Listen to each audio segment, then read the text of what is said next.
Hello YouTube, Goddard Radio Moscow here again with another beer review for you as is usual. For this one we're going to continue on with the series of Scottish beer reviews that I've been doing for you. So this is the Scottish Beer Month again, and for this one we're heading to Edinburgh, and this is a brewery who I've known of for quite a little while but never been able to try any of their beers yet, so it's quite cool to finally be able to introduce you to one of their beers. So we're going to go to Stewart Brewing, who are apparently a very good microbrewery. I've never tried anything like I said, and we're going to have a taste of their Hollyrood beer, and this guy is an American pale ale that comes in at 5%. Just in case you're wondering, obviously that is kind of a bit of a play of words when it comes to Hollywood, but Holyrood is actually a district in Edinburgh, and it's also the name of the Scottish Parliament, so this is quite a kind of well named beer if you like, considering it comes from Edinburgh, just so those of you outside of Scotland know that. But as is usual with my beer reviews then, I will take you through a very brief history of the brewery. It is quite short, but if you don't want to stick with me for that, just fast forward a few minutes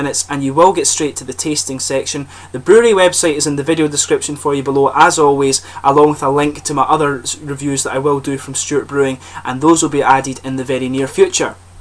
So anyway, Stewart Brewing was founded by Steve Stewart and his wife Jo, and Steve is another graduate of the kind of famous Heriot-Watt University brewing programme, one of the universities in Edinburgh there, and this has produced many good brewers. But he actually worked for several breweries, including Bass Brewery, who he worked for in Ireland and also in Birmingham in England, and he also worked for Harpoon Brewery over in Boston, Massachusetts in America. But while working in Birmingham in 1998, Steve built his first microbrewery with the help of his father-in-law, who owns a steel fabrication company.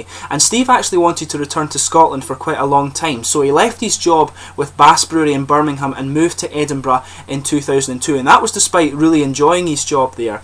But he started putting things in place to form the microbrewery, and the production in his own facility actually began in January of 2004, with Steve having developed all of their trial brews in his own mini microbrewery. But Steve actually worked hard to secure a bigger production facility, and eventually he settled on a location in the Bilston Glen Industrial Estate in the south side of Edinburgh, and while this site was being completed he actually brewed all of his beers at Strathaven Brewery, which is down to the south of Glasgow, and the first batch of his beer was produced in his own brewery in 2004. But since foundation the brewery have proved to be very successful, and they've produced a number of special and seasonal beers in addition to their core range. If you go and check out their website you will get an idea of just how many beers these guys do. They are quite prolific, going by the number of beers you can see on Beer Advocate and Rate Beer, so go and check that out as well actually.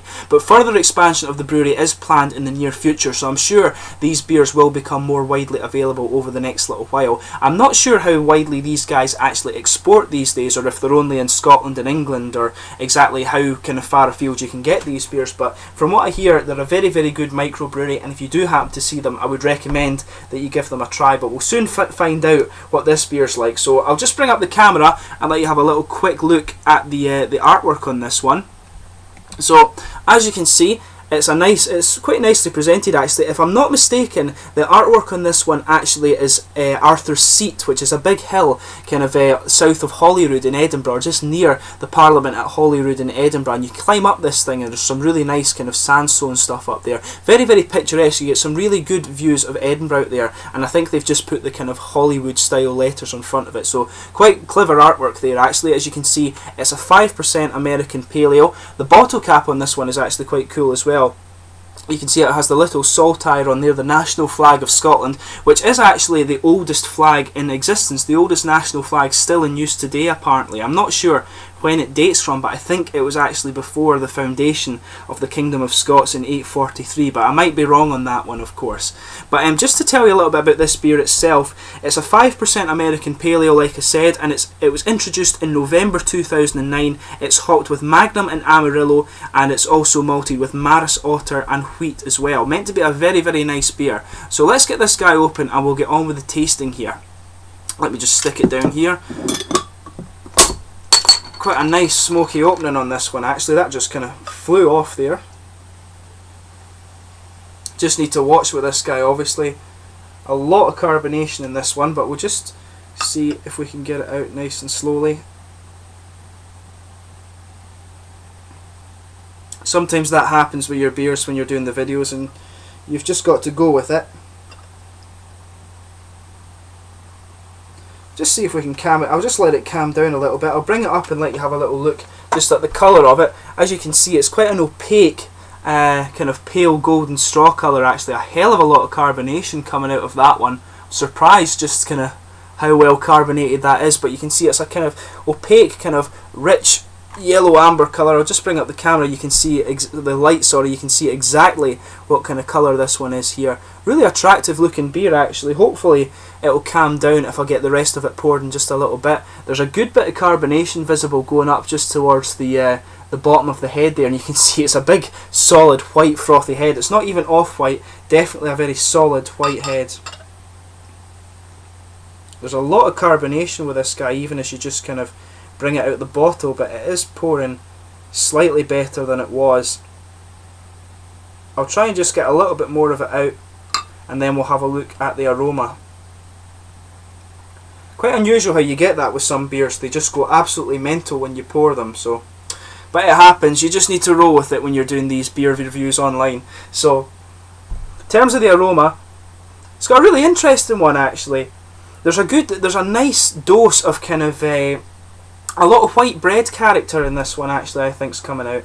You can smell the nice wheatiness to that as well. It's a big white bread with a big bit of kind of yeasty, wheat yeasty character to it. It smells very, very nice. The fruits are quite subdued actually, which is quite interesting in my opinion. But I think you've got a nice bit of grapefruit in there actually, and some kind of citrusy fruits too, but it's more of a, I think it's mainly the kind of white bread and the wheat and a bit of yeast that's coming out there. You can smell it. It has some elements of smelling like a Belgian wit beer actually, which is quite interesting. So there must be quite a fair bit of wheat in this one. Let's just see if we can get a little bit more of this in. I'll just take a little bit off the head just now.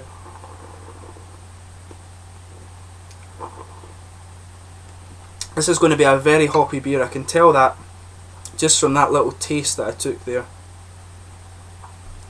So I think we'll just leave it at that just now. We will actually try and get on with the tasting of this one here. So this is the Hollyrood American Pale Ale, 5% ABV, Magnum and Amarillo hops, Maris Otter and wheat in the malt base. So cheers, this is my very first beer review that comes to you from Stewart Brewing in Edinburgh. Cheers.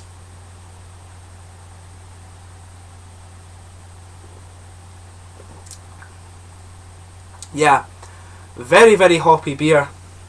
On the first taste, everything blends together very well, and it's a lot of wheat that's actually coming out on this one. A lot of hoppy character and a lot of wheat coming out.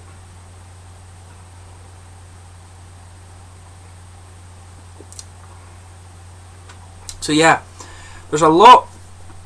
You've got some really nice kind of wheaty character, as I say. You've got a nice big wheat spice there. That's what's lingering into the aftertaste. But you've got some nice kind of juicy fruits on top of that. You've got the nice kind of sour character that comes out of the grapefruit on this one.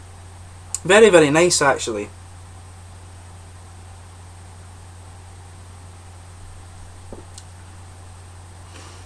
It's quite well carbonated actually. It does have a little bit of a feel. You can definitely feel the wheat in this one, but it's quite an interesting one. This it's a pale ale. It's a big wheaty and bready pale ale, which is it's quite an unusual find actually, I would say.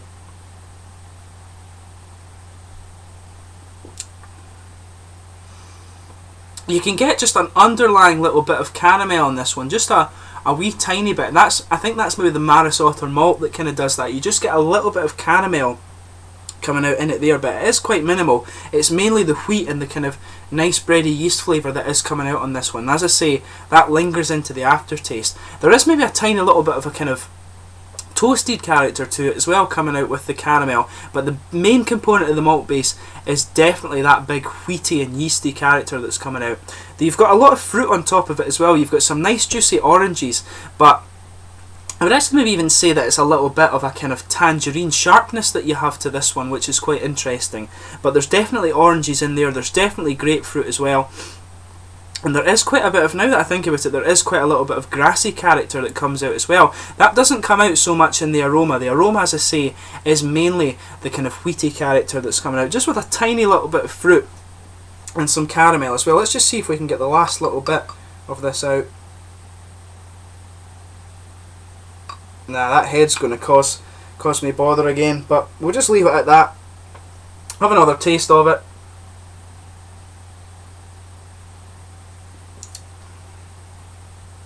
But yeah, there's a really nice kind of juicy, fruity, grassy character that comes out on the end of this one. The kind of grassy character just sticks around the edges of the tongue a little bit, and you get the nice fruit juiciness just behind it there. Those nice grapefruit and kind of tangerine sharp flavours that are coming out of this one. But the flavour on it is actually the punchy element of the aroma or flavour. Sorry, is definitely the hops. But then you've got this nice big white bread and yeasty malt base that comes out on top of it. It's a very, very well blended flavour, this one, and that wheat and bread kind of just sits on top of the tongue there very, very nicely.